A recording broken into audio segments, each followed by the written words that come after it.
3 e... Quem tem ouvido, ouça o que o Espírito diz às igrejas. Ao que vencer, Galileia, o rei da água da vida, está no meio do paraíso de Deus. Glória ao meu Pai, em nome de Jesus, diante da Tua presença, nós estamos aqui, Senhor, e queremos, em nome de Jesus Cristo, queremos, ó Deus, pedir a Tua graça, pedir a Tua bondade, pedir a Tua misericórdia.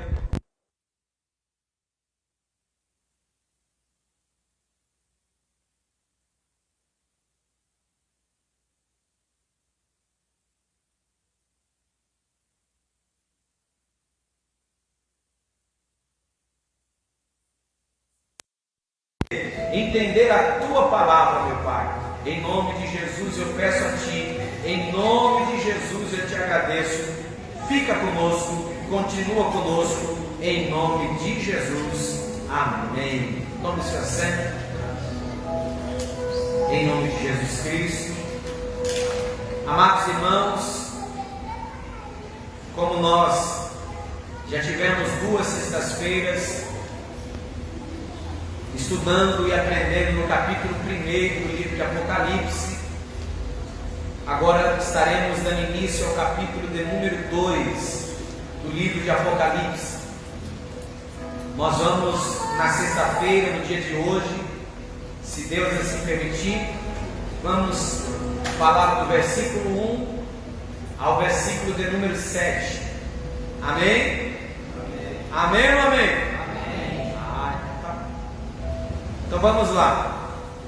No capítulo 1 nós falamos um pouco da experiência de João, da visão que ele teve, da experiência que ele teve de ver o Senhor, de ver o trono do Pai, de ver o Espírito Santo se manifestando, como uma expressão que ele usa falando a respeito dos 7 Espíritos de Deus.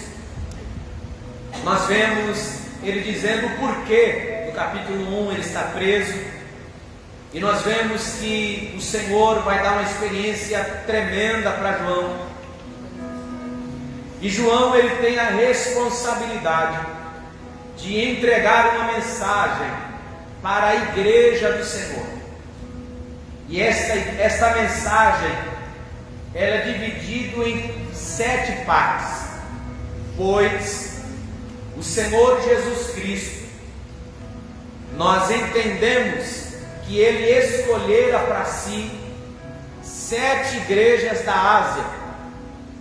Ao estudarmos a Bíblia, nós vamos observar que não tinha apenas 7 igrejas, mas Ele escolheu estas 7 igrejas, porque destas 7 igrejas Ele iria entregar uma mensagem para o nosso coração. Quando estudamos estas mensagens que ele entrega à igreja do Senhor em 7 regiões diferentes, nós vamos observar que nós vamos aprender que a igreja do Senhor ela é única, porém nós sabemos que assim como os filhos de Israel, a nação de Israel é uma nação, sabemos que dentro da nação de Israel havia 12 tribos. E quando nós estudamos e vemos a respeito da igreja do Senhor, nós aprendemos também que a igreja do Senhor é uma só, mas há denominações, congregações diferentes. Haja vista que eu entendo o porquê de 7 mensagens à igreja do Senhor em regiões diferentes, lugares diferentes. E um dos motivos que nós vemos que causou transtorno nestas igrejas, nós vamos aprender no segundo livro, na segunda carta de Paulo a Timóteo, capítulo 1. Alguém, por gentileza, se puder. Segunda carta de Paulo a Timóteo, capítulo 1, versículo 15. Quem puder aí. Leia em alto e bom som para nós, 2 Timóteo, capítulo 1, versículo 15. Bem sabes isto, que os que estão na Ásia todos se apartaram de mim, entre os quais foram Megero e Hermogenes. Preste atenção, irmãos. Paulo está dizendo a Timóteo que a falta de obreiros na Ásia prejudicou o andamento da igreja. Então nós vemos que se cumpre aquilo que Jesus disse, que verdadeiramente grande é a seara, mas poucos são os ceifeiros. Nós sabemos que a obra do Senhor é grande, mas infelizmente nós podemos contar apenas com poucos. E essa dificuldade que nós encontramos hoje em encontrar obreiros, em encontrar pessoas disponíveis à obra do Senhor, não vem de agora, já vem lá de trás. E Paulo sentiu essa dificuldade. Paulo sentiu a dificuldade de encontrar-se obreiros para estar na obra do Senhor. E infelizmente, irmãos, isso prejudicou a igreja, a qual nós vemos hoje. Pessoas e a falta de obreiros que prejudica o bom andamento da obra do Senhor. Nós vemos aqui também, a qual nós podemos extrair de lição para nós, que ao estudarmos as 7 igrejas, e eu disse isto aqui na sexta-feira passada, nós podemos ter 2 interpretações quando estudamos as 7 igrejas. Primeira interpretação, nós podemos aplicar 7 igrejas como 7 períodos da história da igreja do Senhor, mas também podemos aplicar como períodos da nossa vida cristã. 7 igrejas também podem ser representadas por 7 períodos da nossa vida. Então, irmãos, nós já entendemos aqui que a igreja do Senhor, ela é única, a noiva é uma só, mas nós sabemos que há congregações. Por isso, se você for parar para estudar a respeito das igrejas, você vai ver que tem igreja que o foco dela, o que é? É louvor. Vamos louvar, vamos ter 2 horas de louvor, todo culto, e a gente fica em pé 2 horas e meia, cantando, e dá 30 minutos de palavra. Tem igreja que é diferente, tem igreja que ela foca assim, não, o negócio aqui é palavra, e aí nós vamos estudar a palavra, e cantar 1 ou 2 louvor e palavra, e às vezes o culto não parece nem culto, parece uma sala de teologia, e onde eles apenas focam mais no estudo da palavra. Há igrejas que são focadas na assistência social. Não, vamos fazer missões, vamos ajudar, vamos trabalhar na assistência social, vamos enviar missionários, vamos preparar missionários. Há igrejas que vão focando em determinadas áreas. Por isso, irmãos, que a igreja ela se completa.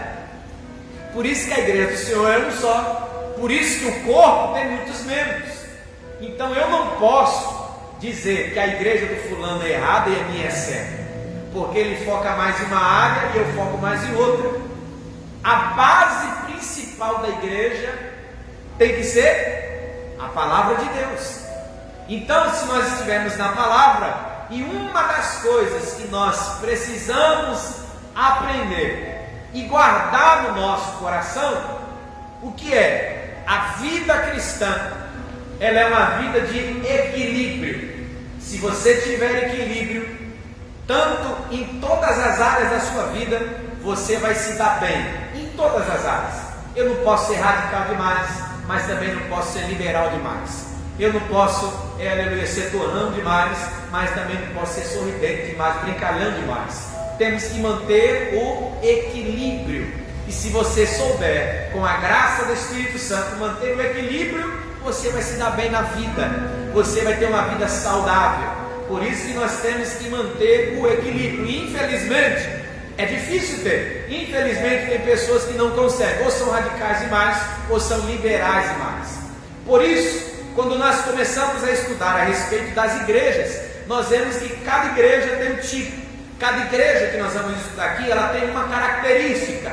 Cada igreja que nós vamos estudar aqui, ela tem pontos fortes, pontos fracos. Ela tem motivos de glória ao nome do Senhor, mas também tem motivos de ser vergonha para a igreja. Então, nós vamos observar que a primeira igreja que nós estamos estudando hoje aqui é a igreja de Éfeso.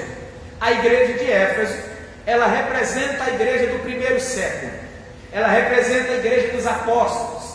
A igreja de Éfeso, ela representa que fase na nossa vida, pastor? Já que cada igreja representa uma fase na vida cristã, a igreja de Éfeso representa que fase da nossa vida?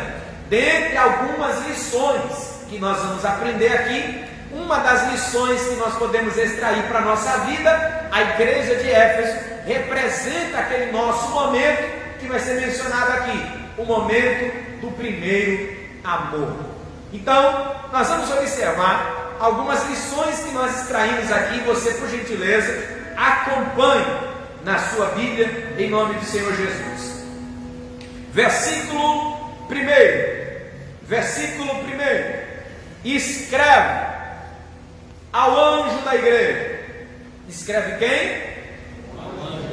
Escreve quem? Ao anjo da igreja. Nós já aprendemos aqui no capítulo anterior que o pastor não é anjo.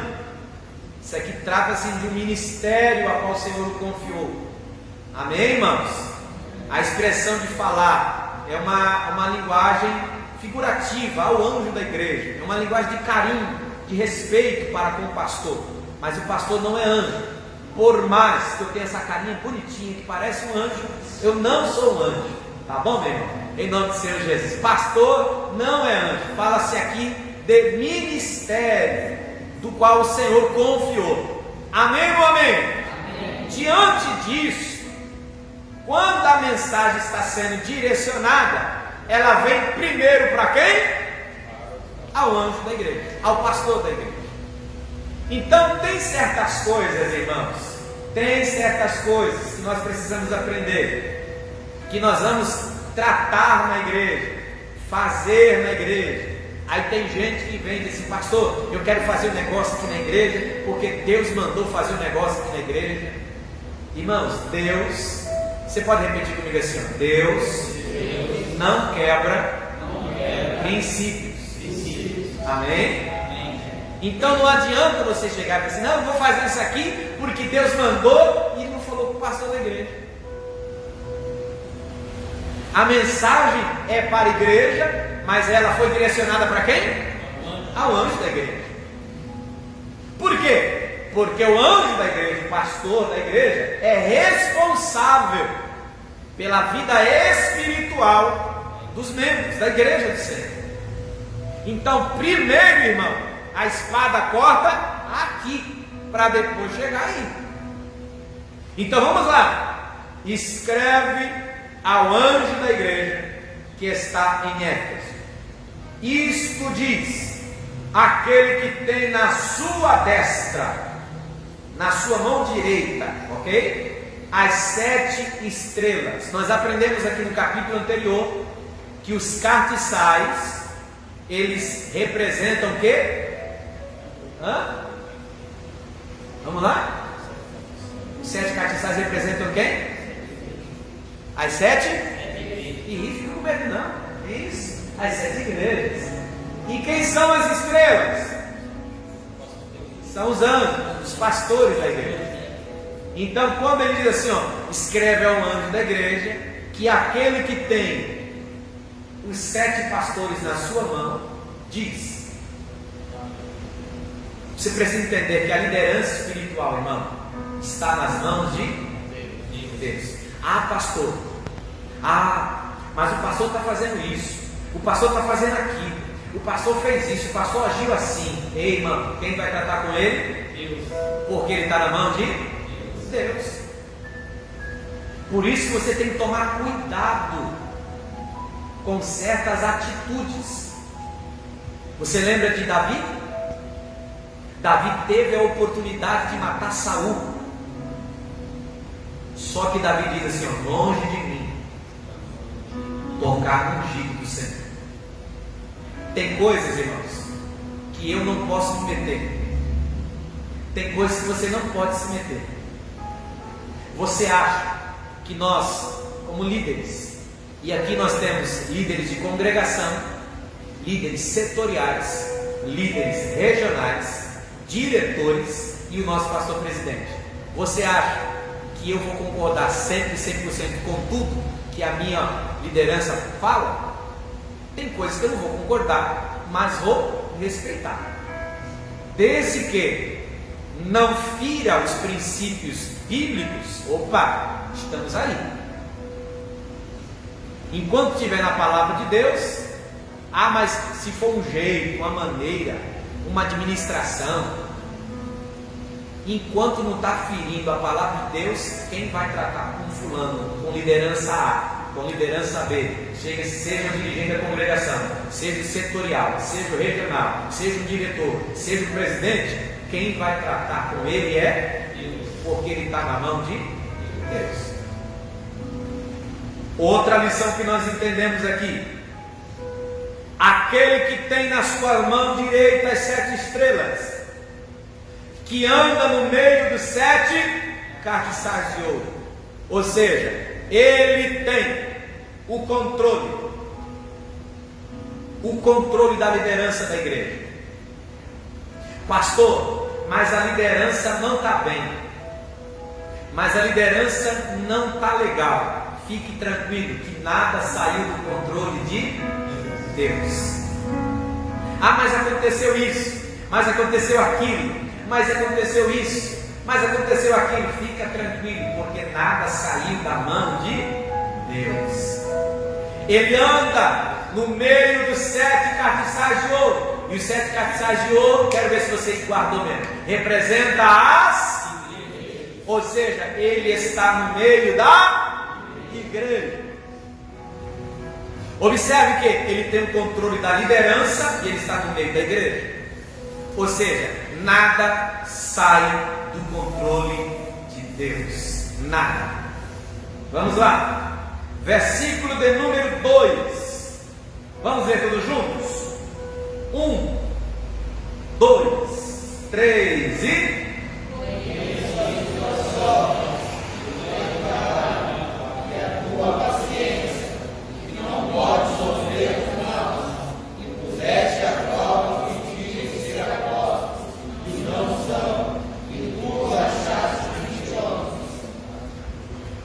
Preste atenção aqui, versículo 2: eu sei as tuas, eu sei as tuas. Isso aqui fala de um conhecimento divino. Por quê, pastor? Porque quando você lê assim, eu sei a tua obra, as tuas obras e o teu trabalho, parece a mesma coisa, mas uma coisa é uma coisa, outra coisa é outra coisa. Quando ele está dizendo aqui, ó, eu sei as tuas obras, ele está dizendo assim, ó, eu sei as tuas intenções. Porque tem gente que pode fazer para quê? Para se aparecer, para dizer que fez, para dizer que está lá, para dizer que colocou, para depois falar assim, fui eu que fiz. Tem gente assim hoje, irmão? Tem? Você pensei que era só em Éfeso. Olha só, eu sei as tuas, ou seja, Deus dizendo para mim assim, ó, eu conheço as tuas intenções. Eu sei o teu trabalho. Sim, trabalho em tuas mãos. Eu estou vendo. Irmão, tudo que você faz na obra de Deus, tudo que você faz para o reino de Deus, nada passa desapercebido. Uma experiência tremenda é aquele homem, se não me falha a memória, Marco que ajudou o rei, livrou a cabeça do rei. Tentaram fazer uma conspiração contra ele, ele livrou antes. Só que na hora ninguém lembrou dele de dar uma homenagem para ele. Só que sabe o que aconteceu? O que ele fez ficou registrado nas crônicas dos reis.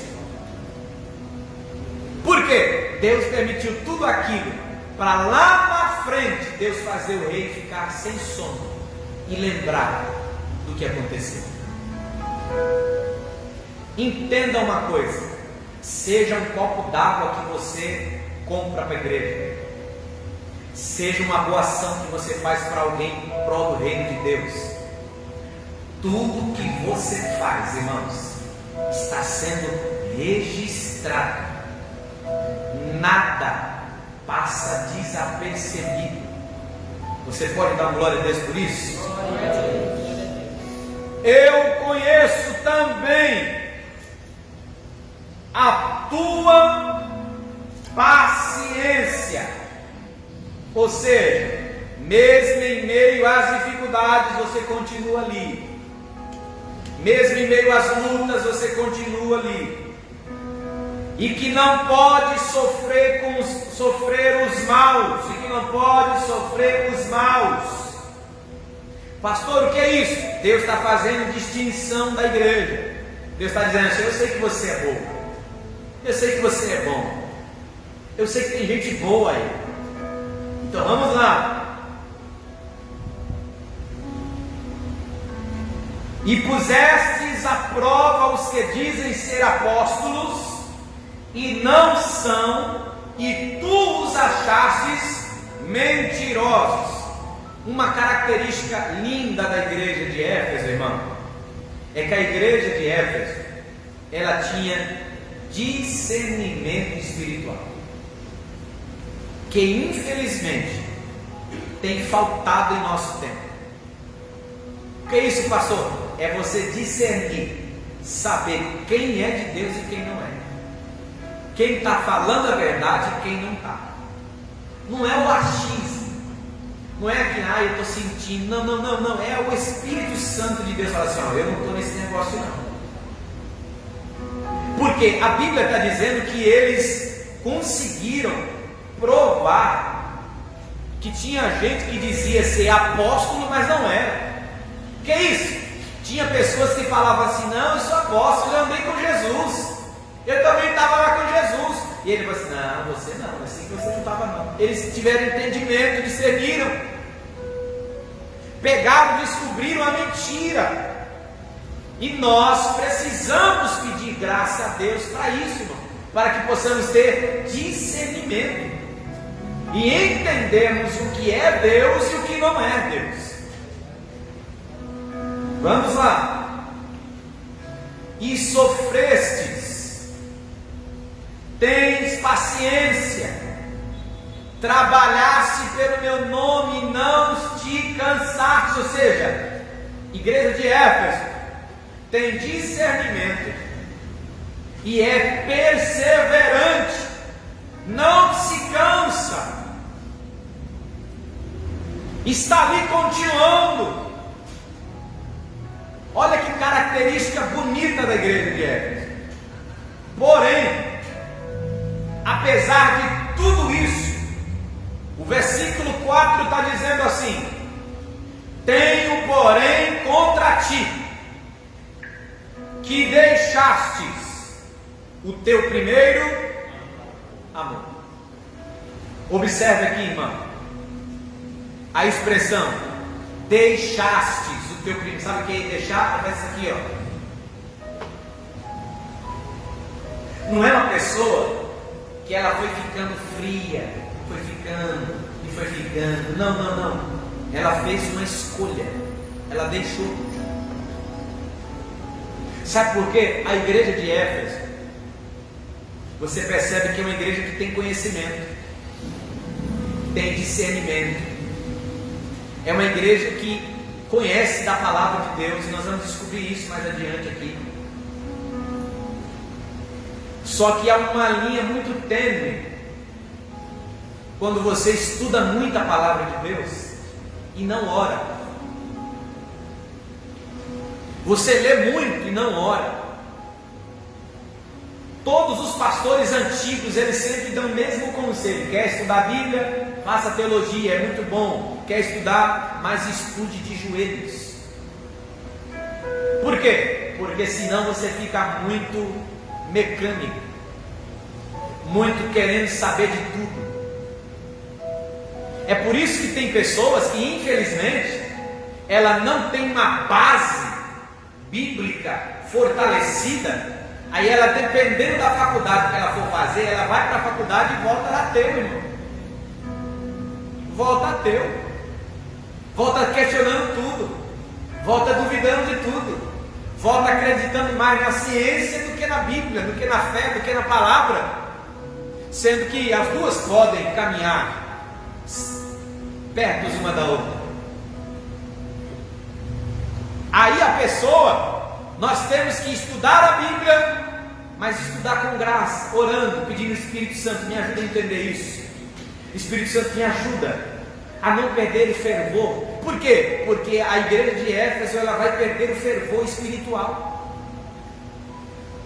E quando você vai ler esse texto, vai ver assim, ó: tenho porém contra ti que deixastes o primeiro amor.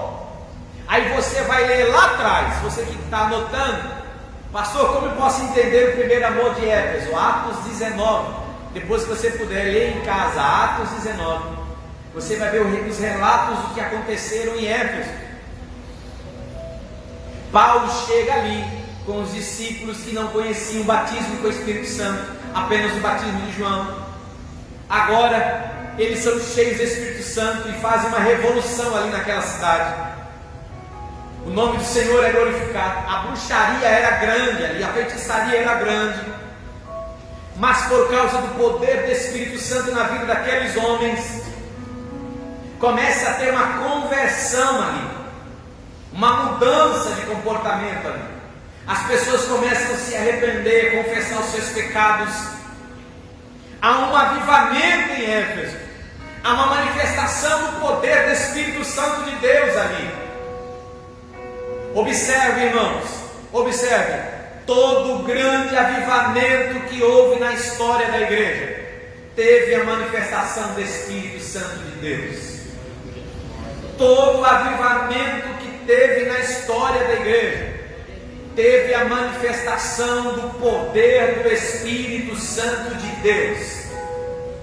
Então, por isso que eu não acredito e não creio naqueles que dizem que a manifestação dos dons, do poder do Espírito, acabaram nos apóstolos e ponto final. Não, elas estão aí para a igreja do Senhor, para a igreja de Cristo. E eu creio, eu acredito que Deus vai levantar mais e mais homens e mulheres para o nosso tempo, cheios do Espírito Santo de Deus, que vão orar e os enfermos serão curados, vão orar e as pessoas serão libertas das depressões, síndromes do pânico, ansiedade, do câncer, da AIDS, seja qual for a enfermidade. Eu creio no poder do Espírito Santo de Deus, em que as pessoas vão pegar seus livros, rituais de macumbaria, de feitiçaria, de bruxaria, vão queimar e vão dizer: eu me converto a Jesus Cristo, eu vou abandonar a prática do mundo, a prática do pecado, e vou me converter a Cristo. Eu acredito nisso e creio nisso. E a igreja de Éfeso está passando por esse processo de frieza espiritual, de deixar o primeiro amor. Observe, olha que o verso 5, olha o que o verso 5 diz: lembra-te, pois, de onde caíste, e arrepende-te, e pratica as primeiras obras. Você pode falar para esse irmão que Jesus colocou perto de você? Diga para ele assim: Deus não quer que você faça nada novo. O que é então, pastor? Apenas volte a praticar o que você fazia. Olha o que ele está dizendo. Eu só quero que você volte a praticar as primeiras obras. Você que orava não ora mais, subia monte não sobe mais, fazia jejum não faz mais, cantava, não canta mais, lia a Bíblia com frequência, não lê mais. E todas as, irmãos, não adianta, todas as vezes que nos afastamos da Bíblia, nos aproximamos mais de uma vida de pecado e de frieza. Quando deixamos a sã doutrina, entramos em uma frieza espiritual. Aí o texto diz assim: lembra-te, pois, onde caíste. Esses dias estávamos fazendo um atendimento, e conversa vai, conversa vem. Aí saiu uma pergunta: quando tudo começou?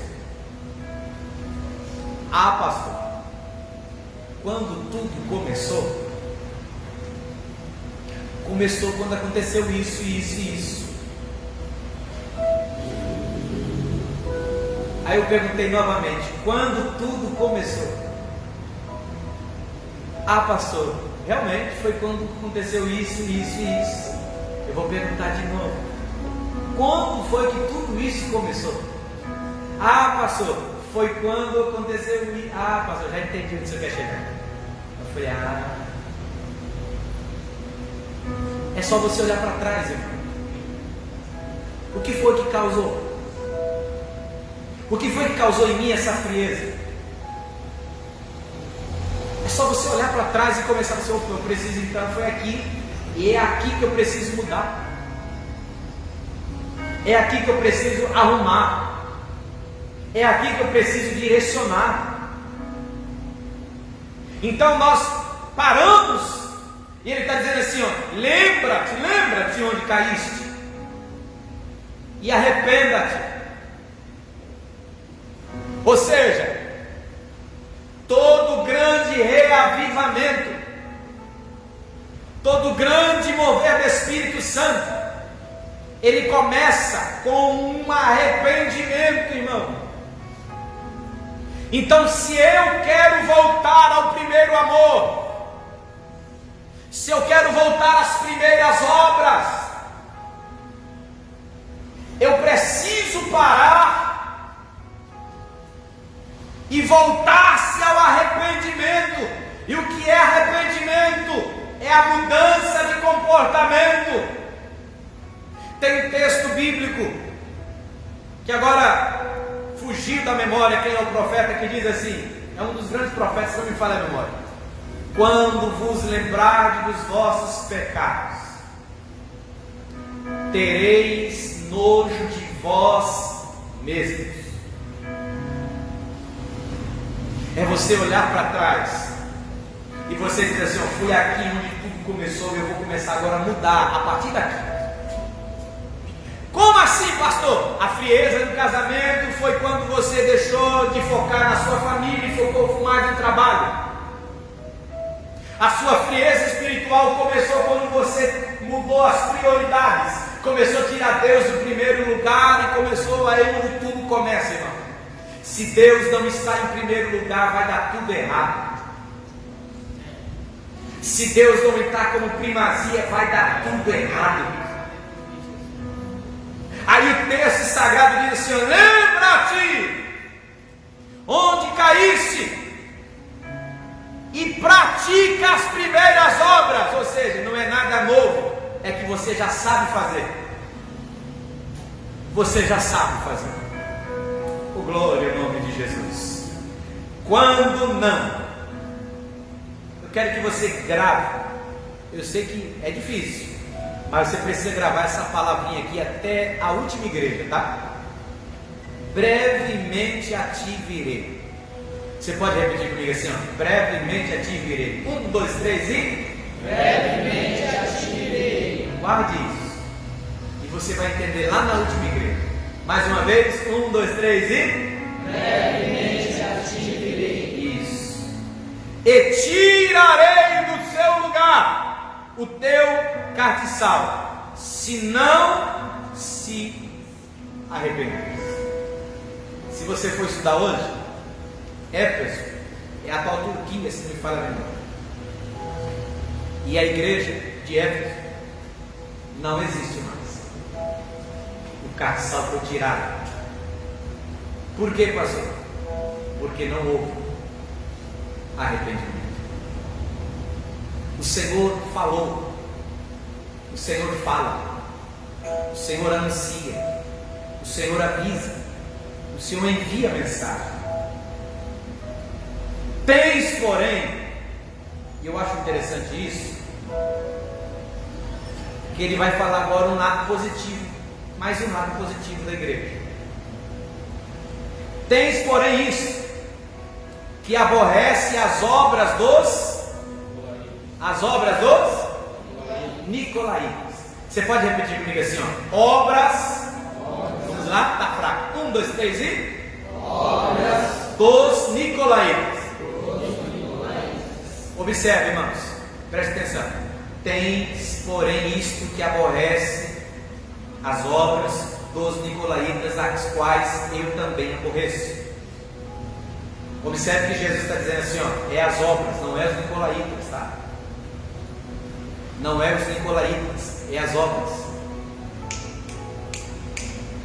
Vou repetir, acho que quem é avançado vai entender o mistério aqui, tá? Ah, tem gente, irmão, tem gente que brigou com a família, sabe por quê? Só porque votou no Lula. Não quero nem saber, não quero nem papo. Sabe que a gente tem posição para fazer aqui? Não entra na minha casa. Ei. É as obras, não é os nicolaítas. Ah, mas na minha família, pastor, fulano de tal, deixa eu entrar, posso entrar na sua casa agora? Posso entrar? Posso entrar na sua casa? Diz amém se eu posso. Amém. Posso entrar? Ah, pastor, meu filho assumiu que é homossexual, minha filha assumiu que é lésbica, fora de casa, não quero mais porque a minha casa é do Senhor. Ei, é as obras. Você pode chegar para o teu filho, para a tua filha e falar assim: filha, eu te amo, mas eu não concordo com o que você faz, mas eu nunca vou deixar de te amar. Olha que Jesus está ensinando aqui para as obras dos nicolaítas. É igual o irmão cometeu adultério, o irmão cometeu um furto, foi preso, aí voltou, está tentando se estruturar, se estabelecer. Aí a pessoa exclui ele. Entenda, irmãos. Jesus está dizendo assim: ó, vocês, igreja de Éfeso, vocês aborrecem as obras dos nicolaítas. E eu também. Não é os nicolaítas, é as obras. Passou, quem eram os nicolaítas? Eram aqueles que eram discípulos de Nicolau. E alguns estudiosos até acreditam que ele foi um daqueles que apostatou da fé no início da igreja, que foi até separado para servir na igreja, só que ele acabou apostatando da fé. E sabe o que aconteceu com ele? Quem é as obras dos nicolaítas? Eles eram muito liberais. Não parece hoje, não? Olha só, eles eram muito liberais demais. A imoralidade para eles era comum, era natural, era tudo liberado. É tipo assim: não, você pode ter casado, ter outra mulher e não tem problema não. Não, você pode deitar homem com homem, mulher com mulher, não tem problema não. Não, você pode estar na igreja e continuar roubando, não tem problema não. Não, você pode continuar na igreja e continuar indo no bar, bebendo com os amigos lá, não tem problema não. Sabe aquele povinho liberal? Tudo pode? Ô irmão, não parece hoje esse negócio? Aí Jesus olha para a igreja de Éfeso e diz assim: ó, vocês perceberam isso, vocês têm discernimento. Vocês aborrecem as obras. Vou repetir mais uma vez: vocês aborrecem as obras dos nicolaítas, e eu também aborreço, estou junto com vocês. Aí sabe que ele finaliza dizendo: quem tem ouvidos, ouça o que o Espírito diz. Preste atenção aqui agora. Ao que vencer. Você pode repetir comigo? 1, 2, 3. Ao que vencer. Eita coisa boa.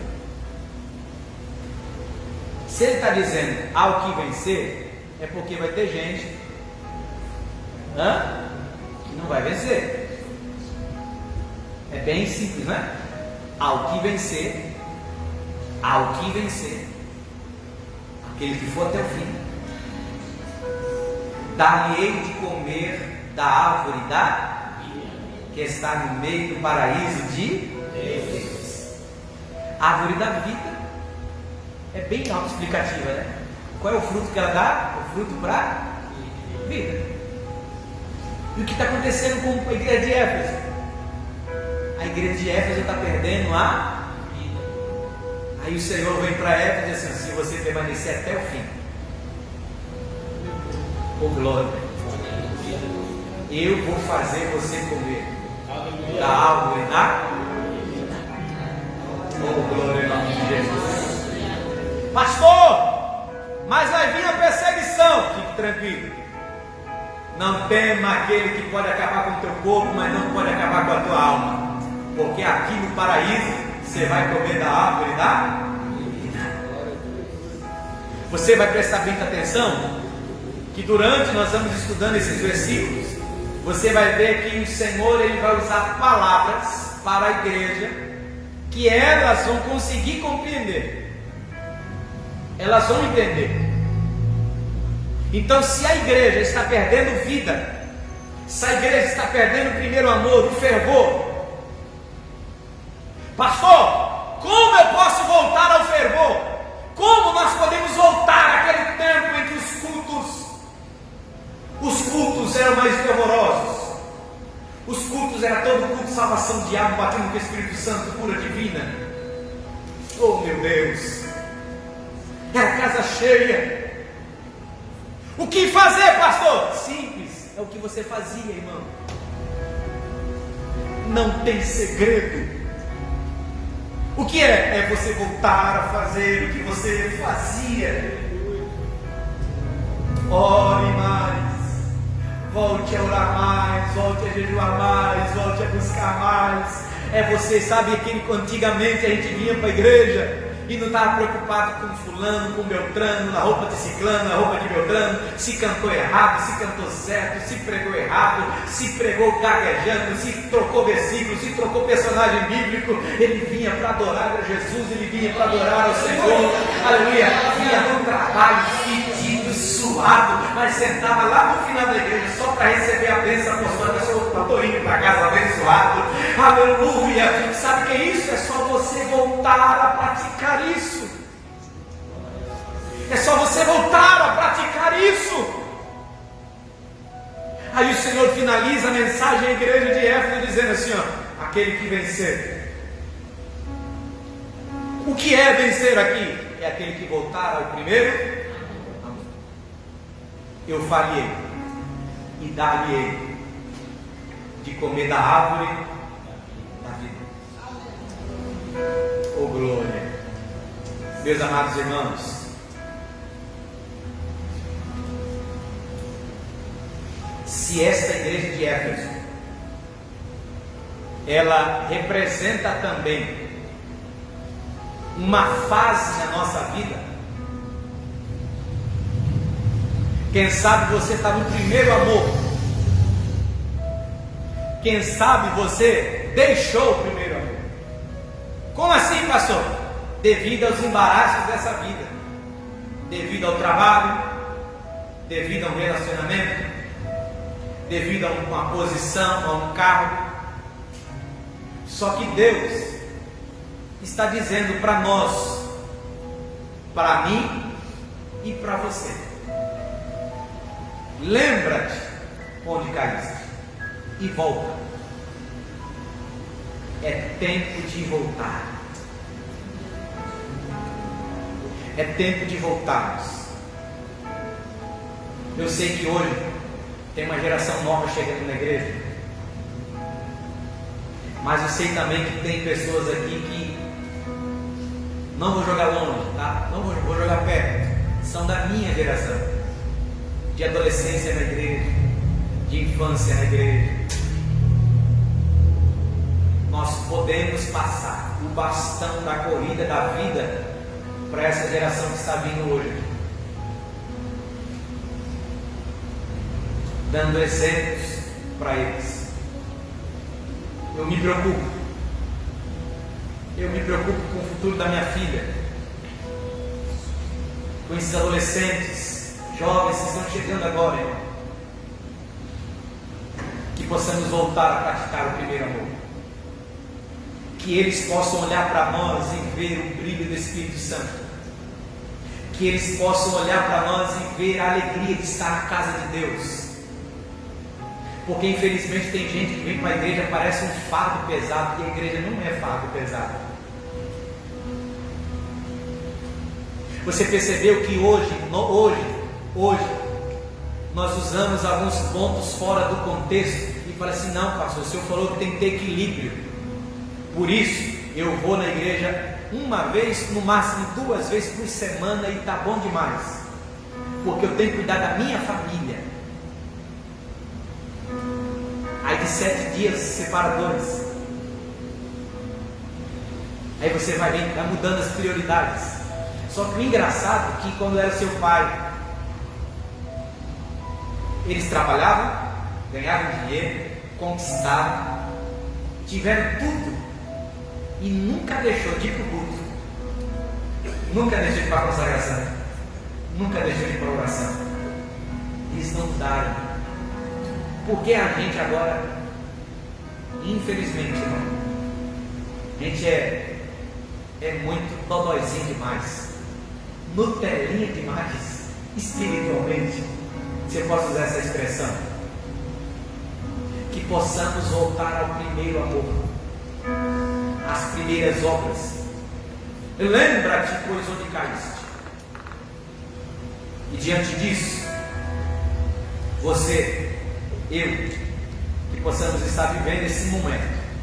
Já vivemos momentos de fogo alto, só que agora está fogo baixo. Temos que tomar muito cuidado. Por isso tem oração na igreja, por isso tem culto de ensino na igreja, por isso tem escola bíblica dominical na igreja. Que você saiba valorizar cada momento que você pode estar na igreja. Sabe por quê? Nesse exato momento tem gente que gostaria de estar aqui, mas não pode. Não pode porque a idade já não deixa. Não pode já porque a cama não deixa. O leite não deixa. A prisão não deixa. A doença não deixa. Quando eu saí daqui em 2020, né? Eu acho que foi 2020. Foi a pandemia. 1 mês antes. E eu fui servir ceia para os idosos. Cada idoso que eu entrava, eu saía chorando. Porque eles olhavam para mim e falavam assim: pastor, eu quero ir para a igreja, mas meu neto não deixa. E o neto não era crente, eu vou brigar com o neto. Estava na razão. Pastor, olha, vai fazer 1 ano que eu não vou na igreja por causa desse negócio de pandemia, e eu quero ir. E os idosos chorando, irmão, querendo estar na igreja. Porque nunca viveram isso, 70 anos, 60 anos na igreja, nunca viveram, porta fechada.